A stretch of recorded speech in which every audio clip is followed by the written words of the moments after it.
योगी आदित्यनाथ अपनी जनसभाओं से एक बात कह रहे हैं कि अगर इंडिया गठबंधन की सरकार बनती है तो सांप्रदायिक दंगे होंगे। हमारे साथ हैं अतहर जमाल लारी, बहुजन समाज पार्टी के नेता हैं और बनारस से लोकसभा क्षेत्र से चुनाव मैदान में हैं और प्रधानमंत्री नरेंद्र मोदी को चुनौती देने के लिए भी तैयार हैं। क्या मानते हैं जिस तरीके से मुख्यमंत्री का ये जो बयान है, चुनावी जनसभा से बोल रहे हैं, क्या मानते हैं ये इस?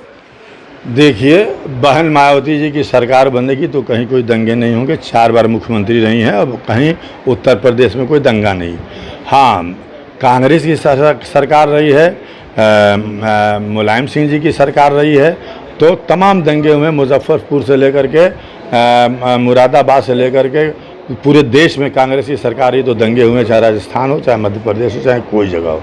कांग्रेस के दौर में हमेशा दंगे हुए हैं। योगी के दौर में भी, भाजपा के दौर में भी दंगे हुए। भाजपा तो दंगा कराती है, वो तो उसमें माहिर है। और आज ये चुनाव जीतने के लिए इस तरीके से सांप्रदायिक नारे दिए जा रहे हैं, सांप्रदायिक बात की जा रही है, 80-20 की बात हो रही है सिर्फ वोटों के ध्रुवीकरण के लिए। और ये भाजपा चुनाव हार रही है, इसलिए बौखलाई हुई है, तरह तरह की बातें करेंगी।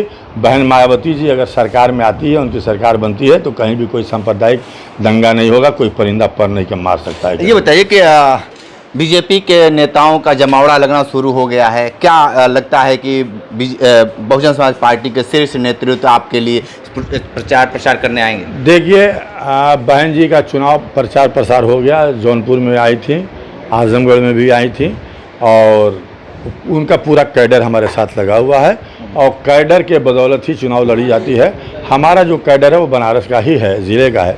और मोदी जी और इंडिया गठबंधन के जो लोग प्रचार करने आ रहे हैं वो सब बाहर के लोग आ रहे हैं, लोडर लोग हैं, वो आके प्रचार कर रहे हैं। उसका कोई असर जनता के ऊपर पड़ने वाला नहीं है। मुसलमानों को कितना तोड़ पाएंगे? बहुत सारे लोग कह रहे हैं कि वो बीजेपी के साथ जा रहे हैं, क्योंकि आजकल अब भारतीय जनता पार्टी मुसलमानों की भी बात, बुनकरों की भी बात करना शुरू कर दी है। बुनकरों का क्या भाजपा ने क्या किया है? रेट बढ़ा दिया है, माल बिक नहीं रहा है, बुनकर पलायन कर रहा है, दूसरे देशों में जा रहा है, दूसरे प्रदेशों में जा रहा है। बुनकर समाज किस तरह से, कहीं भाजपा को किसी कीमत वोट दे ही नहीं सकता है। हम बुनकर समाज के बेटे हैं तो बुनकर समाज हमको वोट देगा और बुनकर समाज हमको वोट देने जा रहा है। और बुनकर समाज, दलित समाज, पिछड़े समाज और सर्व समाज को वोट मिला करके हम चुनाव जीतने जा रहे हैं। भारतीय जनता पार्टी के लोग हनुमान चालीसा भी घाटों पे शुरू कर दिए हैं चुनाव को लेकर, क्या कहेंगे? तो हनुमान चालीसा नहीं करेंगे जब हार रहे हैं तो और क्या करेंगे? जब हार रहे हैं तो हनुमान चालीसा ही करेंगे ना। अब भगवान याद आ रहे हैं, पहले भगवान नहीं याद आते। पहले तो भगवान को बेचा जाता है, माँ गंगा को बेचा जाता है, वहाँ में क्रूस चलाई जाती है, उसे कमाई की जाती है। और इंडिया गठबंधन और भाजपा में कोई फ़र्क नहीं है। जो यहाँ का प्रत्याशी है वो भी जो है भाजपा के ही हैं और इनमें उनमें कोई फ़र्क नहीं है। इन्हीं लोगों ने जब मुख्तार अंसारी फिर जब बसपा से लड़ रहे थे तो अपना वोट ट्रांसफ़र करके मुख्तार अंसारी को हराने का काम किया था। उनके खिलाफ पोस्टर कितना गंदा निकलवाने का काम किया था, जिसका मुकदमा आज भी चल रहा है। किस तरीके से अजय राय ने ज्ञानवापी के मस्जिद के बारे में बोला, जब माननीय मुक्तेश्वर आनंद जी परिक्रमा कर रहे थे और उसको रोका गया, तो यही अजय राय ने कहा कि उनको परिक्रमा से रोका नहीं जाना चाहिए। यही अजय राय हैं जब मजदूर एक दीवार विश्वनाथ कॉरिडोर का काम हो रहा था, एक दीवार ढही और दीवार ढहने पे 6 मजदूर घायल हुए और वो चले गए हॉस्पिटल में मजदूरों को देखने के लिए, उनकी सिंपैथी लेने के लिए।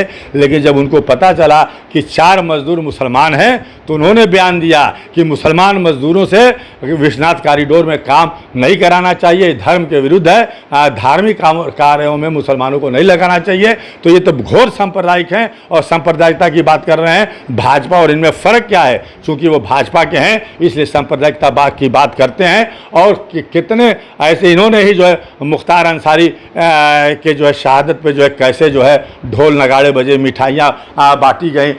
मुख्तार अंसारी को ये दावे के साथ कहते हैं कि हमने उनको जो है सज़ा दिलवाने का काम किया और मत्था टेक रहे हैं चौखट पे, जो है जज के चौखट पे मत्था टेक रहे हैं और जुलूस लेके निकल रहे हैं। और यही अजय राय हैं जिन्होंने कहा था इंडिया गठबंधन में है, हम नहीं मानते कि इंडिया गठबंधन के हैं। इन्होंने साफ बयान दे करके कहा था कि मैं अफजाल अंसारी का चुनाव प्रचार नहीं करूंगा। क्यों इन्होंने बयान दिया था? कोई पूछेगा, कोई मुस्लिम समाज के लोग पूछें कि क्यों इन्होंने इस तरीके का बयान दिया कि हम अफजाल अंसारी का प्रचार नहीं करेंगे।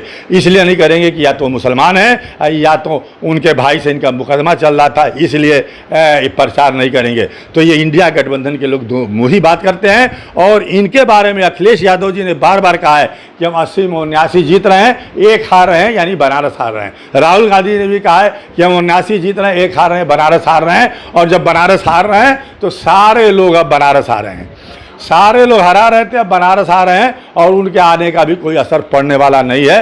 तमाम पिछड़ा दलित और बुनकर समाज हमारे साथ है। बुनकर समाज हमें एक तरफा वोट दे देगा तो हम भाजपा को हरा देंगे। अगर वोटों का बंटवारा कर देगा तो अजय राय किसी कीमत पे नहीं जीत सकते हैं। 3 बार जमानत जब्त हुई है, 4थी बार भी उनकी जमानत जब्त होने जा रही है। ठीक है, तो बसपा नेता अतहर जमाल लारी ने बहुत सारी बातें बताए हैं। विशेष इंटरव्यू कर रहे थे, तुम्हारे साथ बन रही कांडी बनारसी के साथ हमें दीजिए इजाजत। नमस्कार।